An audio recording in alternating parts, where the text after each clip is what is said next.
జీవితం ఎలా ఉంటుంది? ముందు భవిష్యత్తులో నా జీవితంలో ఏం జరగబోతుందని భయపడుతున్నావా? ప్రియ దేవుని బిడ్డ, దేవుని హత్తుకొని జీవించినప్పుడు మన జీవితం, మన జీవనం జయ జీవితంగా మారబోతుంది.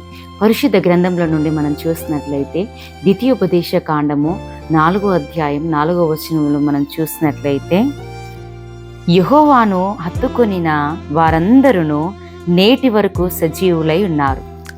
దేవుని హత్తుకొని ఎంతమంది బిడ్డలైతే హత్తుకొని జీవిస్తున్నారో వారి జీవితంలో ఇప్పటి వరకు సజీవులై ఉన్నారు. నేటి వరకు వారి జీవితంలో దేవుడు విజయం అనుగ్రహించినట్టుగా చూస్తా ఉన్నాం. ప్రియ దేవుని బిడ్డ, ఈ దినమున ఆయనను హత్తుకొని నువ్వు జీవిస్తున్న నీ జీవితానికి దేవుడు విజయం అనుగ్రహించబోతున్నాడు. భయపడనక్కర్లేదు, ఎందుకంటే నువ్వు ఆయనను హత్తుకొని జీవిస్తున్నావు కాబట్టి దేవుడు నీ జీవితంలో విజయం అనుగ్రహించబోతున్నాడు. ఆయనను హత్తుకోలేక ఇంకా నువ్వు ఆయనకు దగ్గర కాలేక జీవిస్తున్నావా?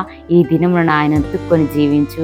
నువ్వు ఏవైతే జరుగుతలేవని బాధపడుతున్నావో, ఏవైతే పొందలేకపోతున్నాని నిరుత్సాహంతో ఉంటున్నావో, దేవుని నిశ్చయంగా నెరవేర్చి నీ జీవితంలో గొప్ప కార్యాలు చేయబోతున్నాడు. ఇట్టి వాగ్దానం దేవుడు మనందరి పట్ల నిశ్చయంగా నెరవేర్చునుగాక.